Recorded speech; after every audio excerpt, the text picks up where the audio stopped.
Welcome back to Radio Entrepreneurs. I'm Jonathan Freedman, and our next guest up, serial entrepreneur Kevin Bibelhausen, founder and general partner of Fruition Capital.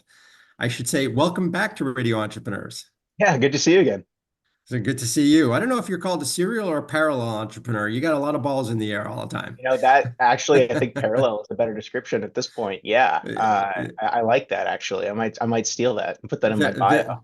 there you go. Just as long as you cite who gave it to you. So No you problem. are, you always have your fingers in a lot of things. Tell us a little about Fruition Capital and what it is that you're doing.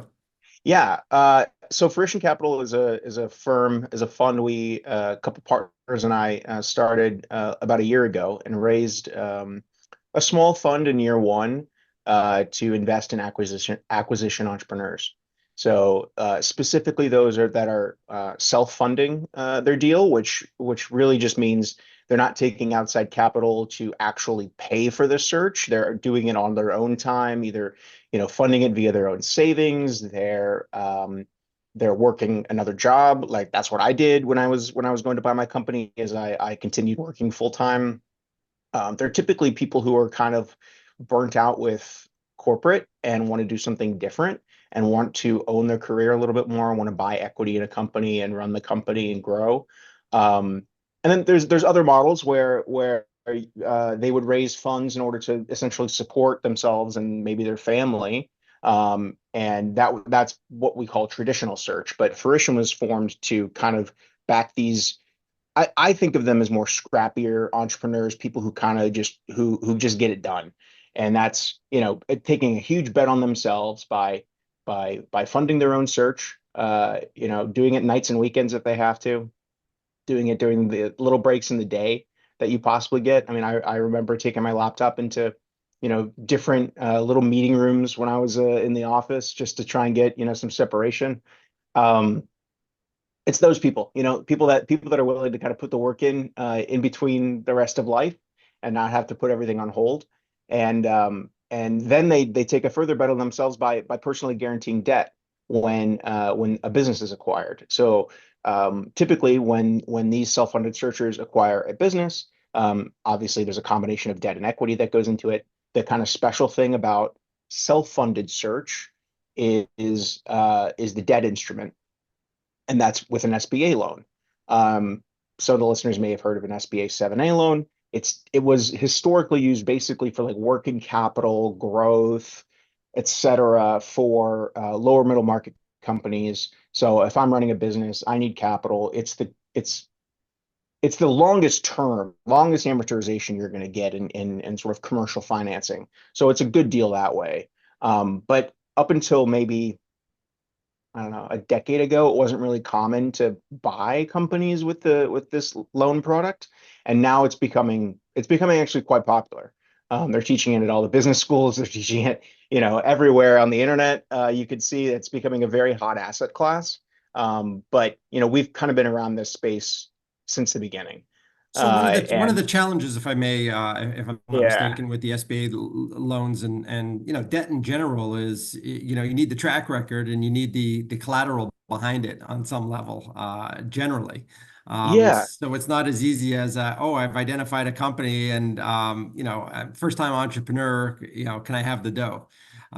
So is that where Fruition Capital sort of comes in as a bridge of sorts or a backstop, or how do you guys position yourself, or how do you help these yeah. entrepreneurs? It's a little unique because I mean, you're right. There definitely needs to be some kind of a track record, and we could talk about the collateral piece here in a minute. But there are specific banks that do these kinds of loans, and Mhm. so there's a difference between an asset-based lender or collateral, and then there's cash flow-based lenders. And you're going to be looking at cash flow-based lenders for these kinds of acquisitions because typically you're not buying a ton of assets. Typically, your personal financial statement isn't that fat. So it's not like you have a lot of collateral to pledge for a loan. So the bank is effectively taking a gamble or betting on uh, the horse and the jockey. So the horse being the business, they want to make sure that it's actually, a good a Viable good entity. purchase. Yeah. Yeah, viable, cash flowing. Can I get my loan payments back? Can I get my interest paid?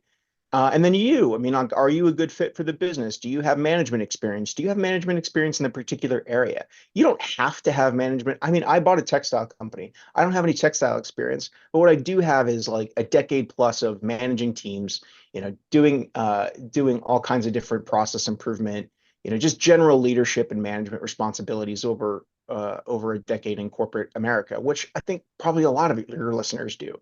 So there's not any sort of very specific, you need to have the exact industry experience. Like, do you have transferable skills? Because a lot of this stuff is blocking and tackling, right? Like Mhm. it's not, I mean, the business models may be a little bit different for all the industries are obviously going to be a little bit different, but the blocking and tackling is the same.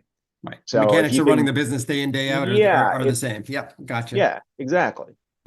So where do you guys are there particular industries that you focus on, to particular types of businesses you Yeah. focus on? What's the profile that works for you? And I know that everybody sort of offers, well, we're betting the jockey and the horse.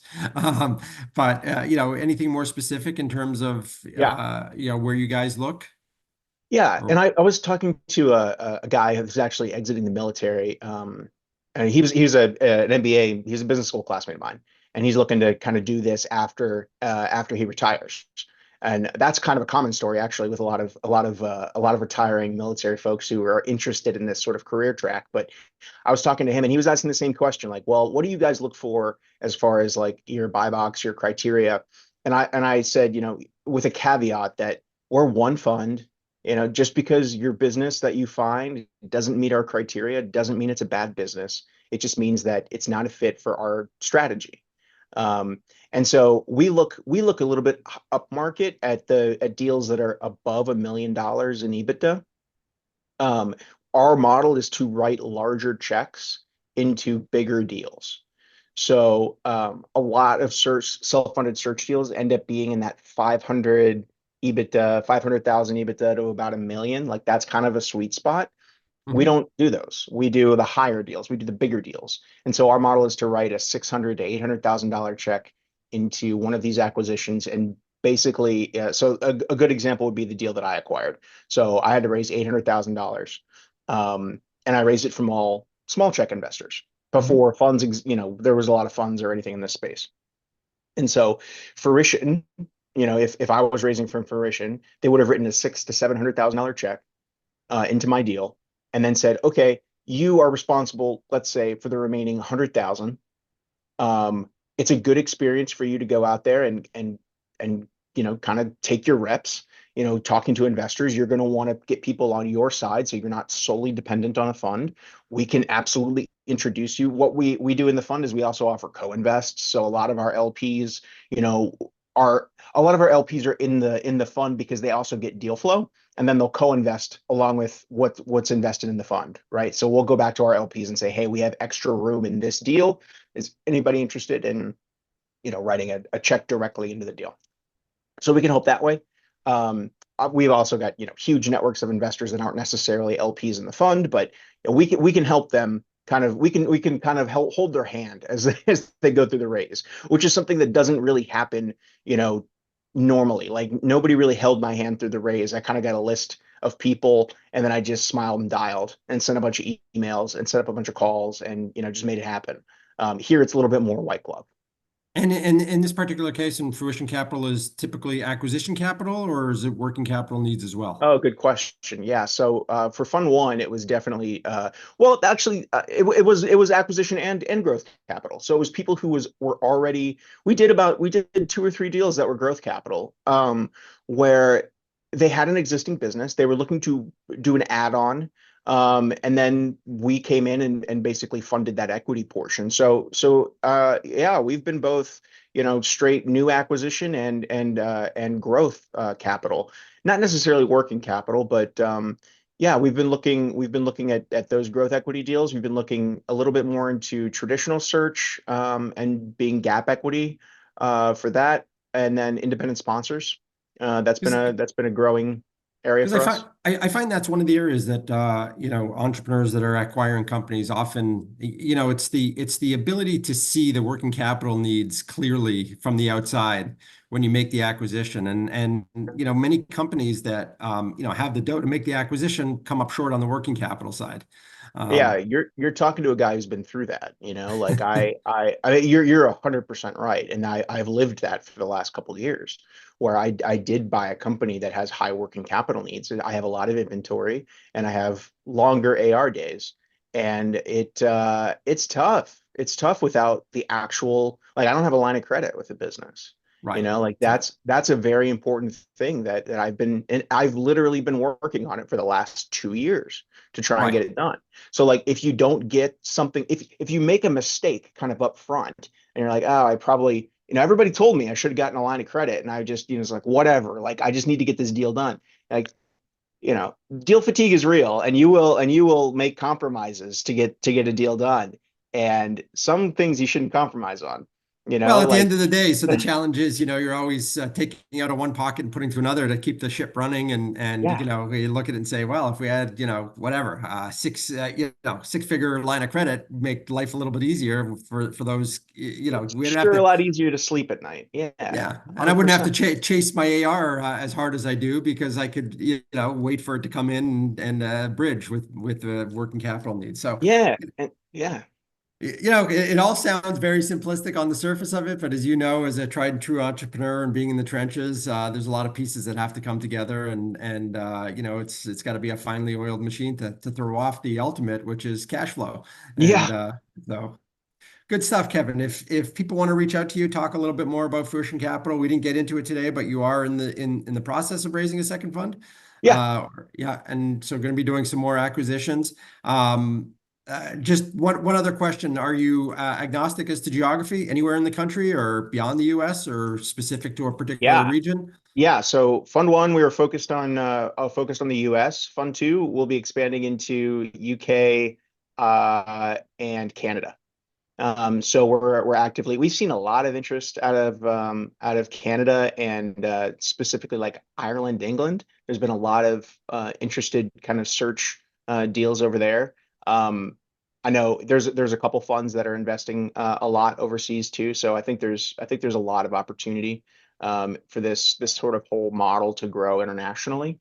It is growing internationally, and we want to be a part of that. So yeah, we're totally open to geography. Obviously, our bread and butter is here in the U.S., but if you're listening from overseas and you've got a deal, we're happy to take a look. Fantastic, Kevin. If people want to reach out to you, want to touch base, talk more about both Fruition Capital or what you can bring to the table, what's the best way for them to reach you? I'm easiest to find on my website, Bibelhausen.com. You can contact me there, send an email, schedule a meeting, whatever you need to do. If you find anybody with my last name, they're related to me. I'm pretty easy to get a hold of. You can find me on LinkedIn, and then fruitioncap.com, if you want to go directly to the source. But I'm always happy to hear from people who are either interested in being, entrepreneurs with us and being sponsors and going out and finding a deal, or people who are interested in passively investing in small businesses. Fantastic. Well, I love it. Branding yourself, branding the last name. I've seen that movie before, but I'm trying, man. hopefully, I'm trying. yeah, fantastic. Well, you've got a name that stands out, so why not use That's it? exactly right. Yeah. Wonderful. Our guest has been Kevin Bibelhausen, a parallel entrepreneur and involved in a whole bunch of things. Great to see you, and thanks for being on Radio Entrepreneurs. Thanks, Jonathan. And we'll be right back with another segment on Radio Entrepreneurs.